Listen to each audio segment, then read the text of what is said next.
explorar a riqueza daquilo que a Escritura fala sobre redenção, mas meu intento é pelo menos despertar você a pensar sobre algumas coisas que são importantes e que podem ser, alvo de nosso crescimento, tá? Nós vamos fazer como de costume, vamos olhar primeiro para um trechinho dos evangelhos onde Pedro carece de crescimento, não entende algumas coisas tão bem, e depois a maneira como Jesus Cristo vai moldá-lo até que ele escreva alguma coisa que diga sobre esse assunto. Então eu quero começar com um trecho da primeira carta de Pedro. Nós vamos ler 1 Pedro 1, de 13 a 21, mas eu vou focar em poucos versos. A gente vai ler todo o contexto. 1 Pedro 1, de 13 a 21, e eu vou focar especificamente nos versos que falam da redenção de Cristo. Por favor, agora, dessa vez eu vou fazer a leitura, peço que você acompanhe. Por isso, cingindo o vosso entendimento, sede sóbrios, e esperai inteiramente na graça que vos está sendo trazida na revelação de Jesus Cristo. Como filhos da obediência, não vos amoldeis às paixões que tinhais anteriormente na vossa ignorância. Pelo contrário, segundo é santo aquele que vos chamou, tornai-vos santos também vós mesmos em todo o vosso procedimento. Porque escrito está, sede santos, porque eu sou santo. Ora, se invocais como Pai aquele que sem acepção de pessoas julga segundo as obras de cada um, portai-vos com temor durante o tempo da vossa peregrinação, sabendo que não foi mediante coisas corruptíveis, como prata ou ouro, que fostes resgatados do vosso fútil procedimento que vossos pais vos legaram, mas pelo precioso sangue como de cordeiro sem defeito e sem mácula, o sangue de Cristo, conhecido com efeito antes da fundação do mundo, porém manifestado no fim dos tempos por amor de vós, que por meio dele tendes fé em Deus, o qual o ressuscitou dentre os mortos e lhe deu glória, de sorte que a vossa fé e esperança estejam em Deus. Esse então é um texto que fala de maneira bem rica sobre um aspecto da cruz, que eu vou destacar logo mais adiante, e eu vou chamar mais a atenção dos versos 18 e 19, que fala que nós fomos resgatados não por preço de coisas corruptíveis, mas pelo precioso sangue do Cordeiro sem defeito e sem mácula. Ok? Essa é uma área que, para nós, hoje, é fundamental que alguém saiba para que ele entenda o Evangelho. Se ele não souber descrever minimamente o que a cruz faz, nós diríamos, ele não entendeu o Evangelho. Mas, para nossa surpresa, o Evangelho não é tão simples de ser entendido e mantido íntegro, mesmo para aqueles que estão na igreja. Eu acho que a gente se surpreende quando pessoas falam do Evangelho como se o Evangelho fosse moralismo, que eu já destaquei antes a vocês, ou quando se confunde o Evangelho com aquilo que a palavra de Deus coloca como lei divina. A lei de Deus é maravilhosa. Ela é maravilhosa porque ela reflete o caráter de Deus. Mas ela nos faz doer, porque ela revela nossa falta de santidade. Então o que é o Evangelho? É nós recebermos a boa notícia de que Deus pode nos aceitar sem que nós estejamos no padrão da lei dele. Ele não abaixa o padrão da lei e diz, vinde a mim. Ele mantém o padrão lá em cima e providencia quem consegue alcançá-lo. Então, o Evangelho, ele tem coisas que nem sempre a gente destaca, porque nós estamos acostumados a ouvir uma série de coisas na igreja e a gente considera tudo o Evangelho, mas eu creio que há algumas coisas aqui nesse texto que não são comuns a nós, não são coisas que nós estamos habituados a enfatizar, e eu acho que o Evangelho é contraintuitivo para nós porque era contraintuitivo para Pedro também. Pedro também tinha dificuldade, também tinha dificuldade de entender algumas coisas do Evangelho. Então eu vou pedir para você abrir um texto que a gente já leu essa semana, mas só para a gente lembrar da reação de Pedro. Mateus 16, versos 21 a 23. E eu vou pedir para alguém ler em voz bem alta. Na verdade, 3 pessoas. São 3 versos, 3 pessoas. Por favor, Mateus 16, versos 21 a 23. Esse texto a gente já leu, mas como a gente tem pessoas que estão chegando nesse final de semana e não acompanharam a série desde o início, é bom a gente relembrar essa passagem. Desde esse tempo, começou Jesus Cristo a mostrar a seus discípulos que lhe era necessário seguir para Jerusalém e sofrer muitas coisas dos anciãos, dos principais sacerdotes e dos escribas, ser morto e ressuscitado no terceiro dia. E Pedro, tomando-o de parte, começou a repreendê-lo, dizendo: Senhor, tem compaixão de ti, de modo nenhum te acontecerá isso. Mas Jesus, voltando-se, disse a Pedro: Saia da minha frente, Satanás. Você é para mim uma pedra de tropeço, porque não leva em consideração as coisas de Deus, e sim a dos homens. Isso. Então ele não leva em consideração as coisas de Deus, e sim dos homens. Ele age como um inimigo, isto é, tentando impedir o caminho de redenção.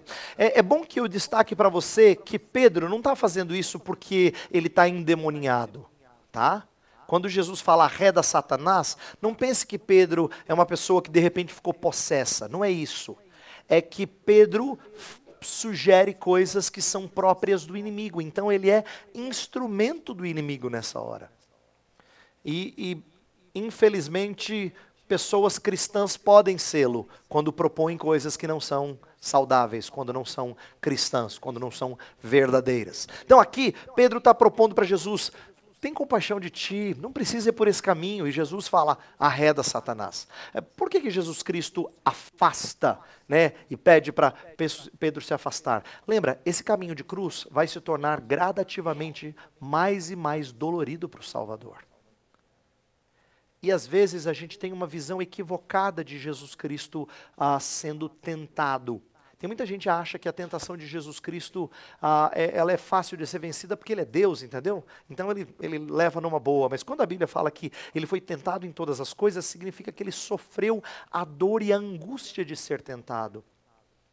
Então Jesus Cristo aqui está sofrendo gradativamente as dores e as angústias de ser tentado, e ele afasta aquele amigo que agora trabalha como se fosse instrumento de Satanás. Não é que Pedro não quisesse a salvação que o Messias traria, tá? Não é isso.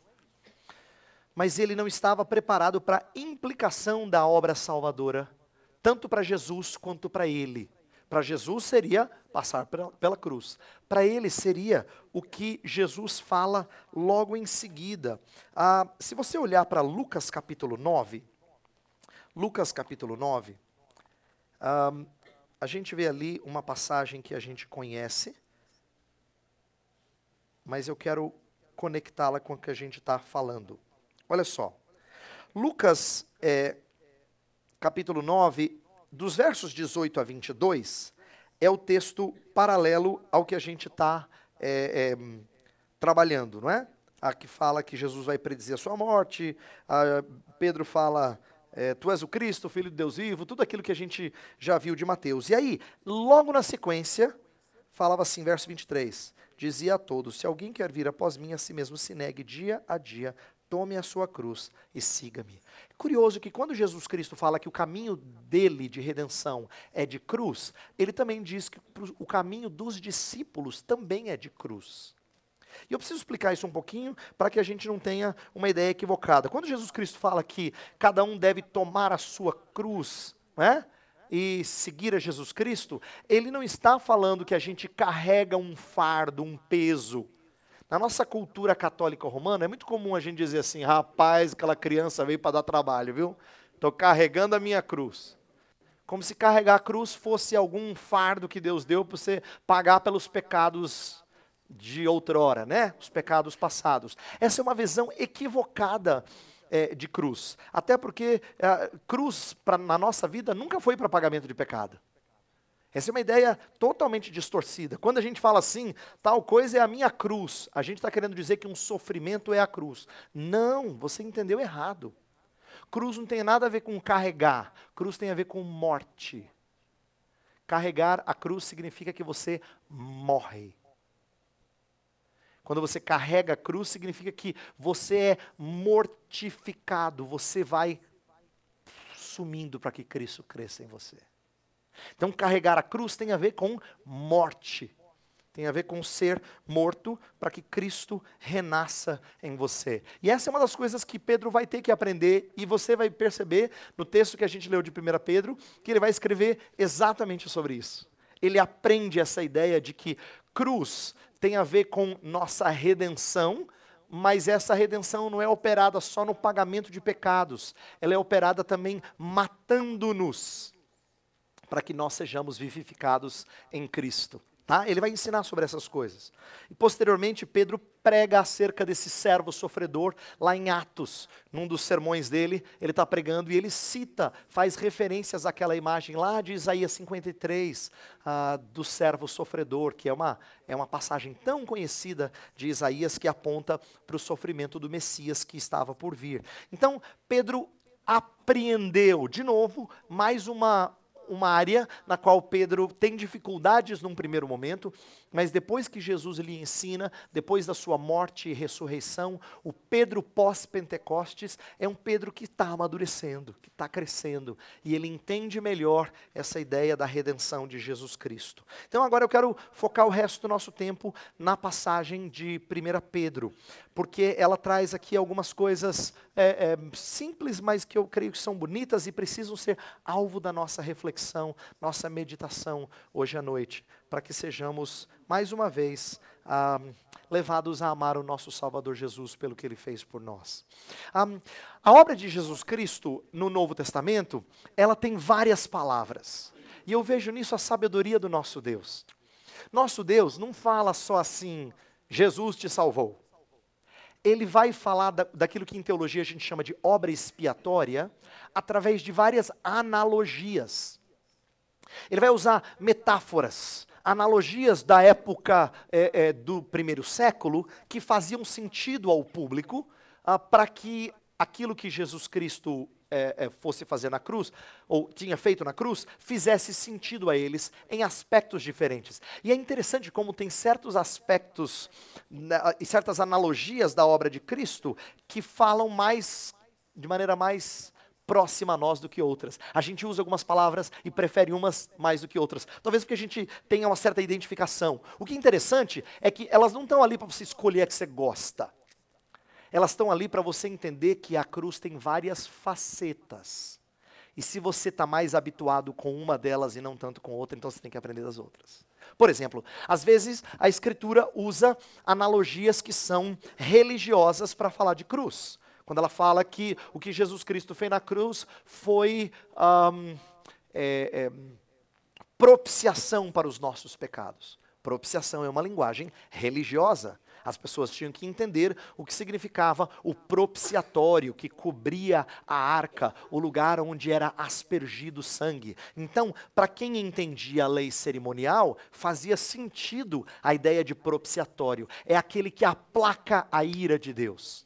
Às vezes, a obra de Cristo é descrita numa analogia familiar, quando fala que nós fomos reconciliados com Deus. Reconciliar é uma analogia de relacionamento, de família. Tá? Então ele está dizendo assim que nós éramos inimigos, mas nós fomos tornados amigos de Deus. Nós fomos colocados na família dele. Então essa é uma área que descreve a ideia de relacionamento. E ela ensina para a gente que relacionamentos são restaurados quando a barreira que os separa é removida. É isso que Jesus Cristo faz na cruz. Uma outra analogia está relacionado à guerra. Às vezes a Escritura fala de destruição, de triunfo. Por exemplo, que Jesus Cristo triunfou sobre principados e potestades na cruz. Está em Colossenses capítulo 2. São imagens bélicas, de guerra, para dizer que existe um elemento também de vitória, de quem guerreou e lutou. Tudo isso são facetas diferentes da obra de Cristo. Hoje, a gente não vai falar de nenhuma dessas, eu só estou mostrando para você que elas têm aspectos diferentes. Eu vou falar de uma outra que está no nosso texto, que é uma palavra que a gente perdeu muito do seu sentido original. Eu quero falar de redenção. Por que eu acho que é interessante nós falarmos dela? Exatamente porque na nossa cultura hoje, redenção ganhou conotação religiosa. Se você ouve alguém falando assim, então, fulano estava buscando redenção, todo mundo vai dizer, tá falando de religião. Mas na época em que os autores do Novo Testamento escreveram, não tinha nada a ver com religião. Ela, na verdade, era uma analogia comercial. Ela era uma forma de expressar a obra de Cristo mediante pagamento. Tinha a ver com pagamento, era uma analogia comercial. Então, era uma daquelas palavras que fazia sentido, porque as pessoas estavam habituadas a usá-la no cotidiano, no dia a dia. Descrever a obra de Cristo como redenção não era linguagem religiosa. Era uma linguagem que usava uma analogia comum às pessoas, conhecida das pessoas. Tá? No mundo grego, redenção era um termo comercial que tinha a ideia de libertar prisioneiros de guerra. Quando eles ficavam lá, às vezes era pago um dinheiro e esses prisioneiros eram libertados. Para o povo que havia conquistado era bom, porque eles ganhavam dinheiro com isso. Ficar com aquele escravo trazia mais custo do que qualquer outra coisa. Então era uma forma de você comprar pessoas de volta. Posteriormente foi usado para falar de compra de escravos. E essa é uma área que também nós não estamos muito habituados a falar, porque para nós escravidão só tem a imagem daquilo que aconteceu no nosso país, ou no continente americano como um todo, a escravidão racial. Alguém nasce escravo, é para sempre escravo por causa da sua raça. Escravo naquela época não era uma questão primordialmente racial. Escravidão nos tempos do Novo Testamento tinha muito a ver com dívida. Por isso que escravos podiam, depois de longo tempo, comprar a sua liberdade. Haviam dívidas que eram impagáveis. Então esse escravo ia ficar para sempre escravo, isto é, toda a sua vida escravo. Mas se alguém tivesse muito dinheiro e ele quisesse, por seu bel prazer, libertar alguém, ele pagava o dinheiro da manumissão, da libertação desse escravo. Então redenção tem essa linguagem. Tá? Quando fala assim, versículo 18 do nosso texto, sabendo que não foi mediante coisas corruptíveis como prata ou ouro que fostes resgatados ou redimidos. Aqui a palavra é o verbo grego que diz respeito à redenção, redimir. Tá? Resgatados do vosso fútil procedimento. Então, aqui é a ideia de preço. E essa palavra está ligada a essa analogia comercial. No passado, ela foi entendida de forma muito equivocada, quando pessoas achavam que Jesus Cristo pagava um preço a Satanás para que ele liberasse o povo de Deus.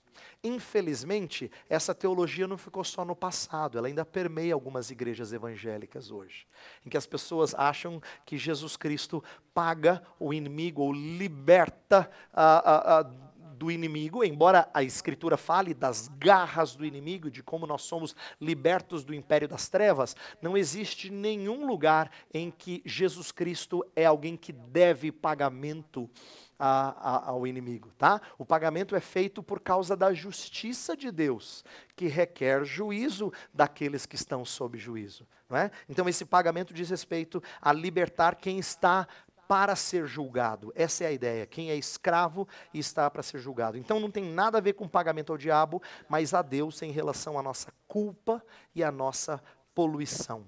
E o preço desse resgate é incalculável. Primeiro porque é vida, tá? Não se paga com coisa corruptível, como Pedro disse, mas com o sangue do cordeiro sem defeito e sem mácula. Olha o versículo 19. Fala assim, mas pelo precioso sangue, como de cordeiro, sem defeito e sem mácula, o sangue de Cristo. Interessante, né? Como o adjetivo aqui tem que aparecer para você entender que não é qualquer sangue, é precioso sangue. Eu gosto demais de um texto em que Paulo está falando para os presbíteros em Éfeso, e ele fala assim, pastoreai o rebanho de Deus que ele comprou com o seu próprio sangue. Quem é que comprou com o seu próprio sangue? Deus. Não é Jesus, é Deus. Ele está destacando a divindade, claro, unida à humanidade aqui, que foi até a cruz. Mas Deus comprou com o seu próprio sangue. É uma maneira do apóstolo Paulo dizer assim, você imagina, Deus assume carne, assume sangue e paga com o seu precioso sangue pelo seu resgate. É isso que Pedro quer destacar. Ele quer destacar o preço incalculável. O que a gente comumente sabe desse resgate é que Cristo nos resgatou da maldição da lei, nos resgatou de termos que cumprir a lei para sermos aceitos por Deus. Ele nos perdoou os pecados. Essas coisas a gente normalmente ouve e eu louvo a Deus por isso, porque elas estão no cerne do Evangelho. Porém, Cristo não só nos livra da culpa do pecado, e é aqui que eu quero trabalhar o resto dos meus minutinhos aqui com vocês, que é o que acho que Pedro ensina melhor. Quando ele fala da cruz, ele não associa a cruz à justificação, ao problema legal que a gente tem com Deus. Ele associa a cruz à nossa santificação, que é o problema moral que nós temos com Deus. Em outras palavras, para Pedro, a conexão que ele faz não é tanto de cruz, embora ele fale disso na sua epístola, não é tanto de cruz nos resgatando da culpa, mas nos resgatando da sujeira, da nossa poluição, da nossa corrupção.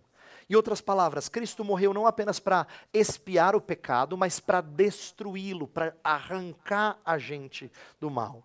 Ele não só conquista o nosso perdão, mas a nossa santidade, transferindo-nos para o reino de Deus e quebrando o poder do pecado sobre nós. É por isso que Pedro fala assim, versículo 18 novamente: sabendo que não foi mediante coisas corruptíveis, como prata ou ouro, que fostes resgatados do vosso fútil procedimento que vossos pais vos legaram. Esse fútil procedimento que os pais vos legaram significa que Pedro está conectando o sangue de Jesus Cristo com termos sido resgatados de um caminho mau, de um caminho de impiedade. Nós não fomos só resgatados no sentido de que o pecado foi cancelado, foi perdoado. Nós fomos tirados de um caminho de impiedade. O que chama a minha atenção aqui, eu estava estudando para isso e eu falei, isso aqui é significativo eu compartilhar com os irmãos, é que o pecado ou o fútil procedimento que os vossos pais vos legaram, em outras palavras, vocês viviam em pecados que tinham tradição. É muito difícil quebrar a tradição. Aquilo que se tornou tradicionalmente pecaminoso na nossa vida é difícil de quebrar. Uma das histórias do Antigo Testamento que mais chama a minha atenção é do rei Ezequias. O rei Ezequias, quando ele faz uma reforma religiosa lá em Judá, uma das coisas que ele faz primeiro é quebrar Neustã, que era o nome da serpente de bronze que tinha ficado em Judá desde os dias de Moisés, 700 anos. E ele quebra, porque esse símbolo da libertação de Deus no passado estava virando um ídolo, uma idolatria. Então ele faz uma coisa que alguém diria assim, você está louco? Vende para um museu pelo menos, né? Uma peça de 700 anos. Ele quebra com aquilo que já estava arraigado. Todo mundo olhava para isso e dizia assim, puxa, mas isso é tão tradicional, minha avó falava da Neustã, né? Em certos pecados que permeiam a nossa vida há tanto tempo, talvez marquem a nossa família, talvez passe de geração em geração. Não é à toa que em Êxodo fala que aqueles que não amam, ele castiga até a terceira e quarta geração. Por quê? Porque são pecados que continuam, que têm sequência. Mas quando Cristo nos resgata, Ele nos arranca do fútil procedimento que vossos pais vos legaram.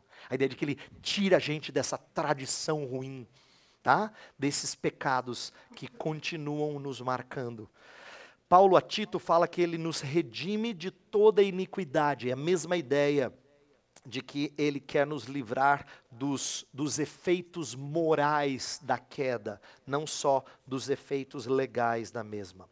Por isso que há aspectos da redenção que a gente ainda aguarda. Há um sentido que você poderia dizer assim, eu já sou remido, mas eu ainda serei remido. Porque do ponto de vista legal, sim, a nossa culpa é resolvida de uma vez por todas. Mas moralmente falando, a gente não é limpado de uma vez por todas. Meu pai dizia assim, eu nunca me esqueci da ilustração que ele usava. Ele diz assim, filho, primeiro Deus tira a gente da lama, depois Ele tira a lama de dentro de nós. O primeiro é de uma vez por todas, o segundo leva toda a nossa vida, não é? Então é um processo, por isso que a gente fala que há um sentido em que redenção ainda é aguardada. Por exemplo, Paulo aos Romanos fala assim que nós aguardamos a redenção do nosso corpo. Nós aguardamos a redenção do nosso corpo. Ele está se referindo àquilo que ainda vai acontecer. Tá? Ainda temos consequências. Então, eu quero fechar com uma aplicação que eu acho importante, e minha palavra hoje, como eu disse, era mais curta, mas é para a gente ponderar. A cruz, então, de acordo com Pedro, não resolve apenas o nosso problema de culpa, mas ela atinge as nossas consciências, ela nos concede acesso a Deus e nos limpa gradativamente. É isso que Pedro quer falar, ele quer mostrar que a cruz funciona como fundamento da nossa santificação. Nós somos resgatados de um caminho pecaminoso. E antes que eu não seja tão claro, deixa eu repetir de novo de outra maneira. Não é que Jesus Cristo faz a obra dele e você fala assim, puxa vida, não tenho outro jeito de responder senão em buscando santidade. Porque se a gente pensa assim, dá a impressão de que perdoar os nossos pecados é coisa de Jesus, se santificar é coisa nossa. E às vezes a gente fala, canta desse jeito, do tipo assim, o que você pode dar por Jesus?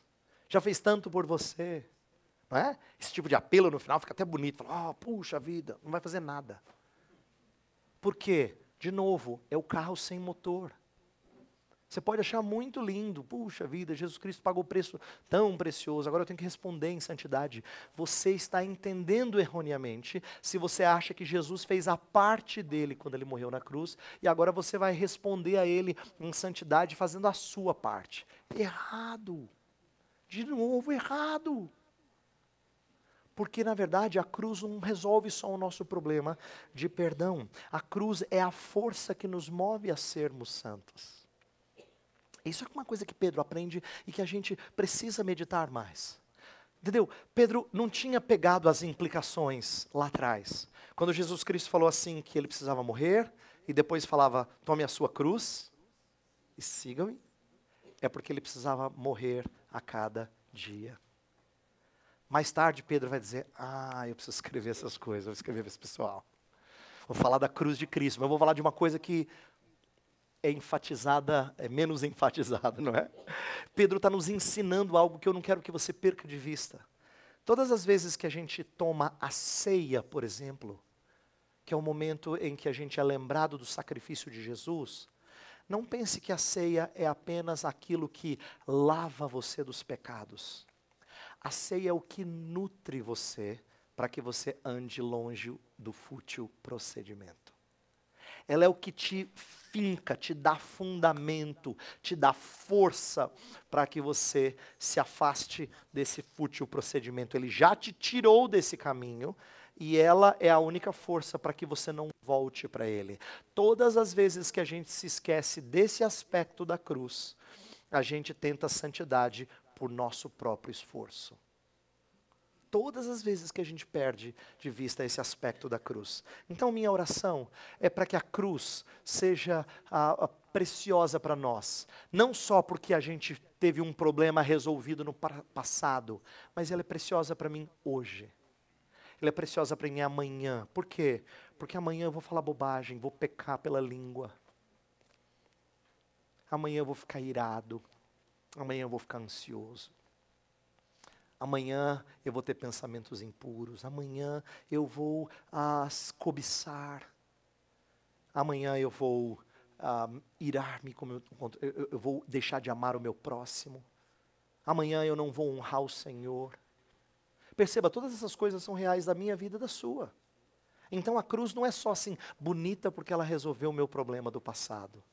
Ela é o meu alimento todo dia. Você entende porque Jesus Cristo pediu para a gente comer do pão e beber do sangue até o dia da sua volta? É porque ela é necessária para o meu alimento. Ela é necessária para a minha santificação. Eu queria que a gente gastasse um tempinho em oração.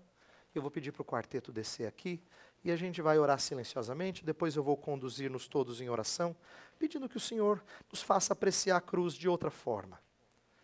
Que a gente olhasse para a cruz nesse outro aspecto que nós não temos olhado tanto, como força motriz da nossa santidade, tá? Eu sei que você sabe de vários dos seus pecados, eu também sei dos meus. Peça que Deus te dê forças para vencê-los, eu também vou fazê-lo, e que isso seja feito por causa da cruz, e não pela força do seu próprio poder.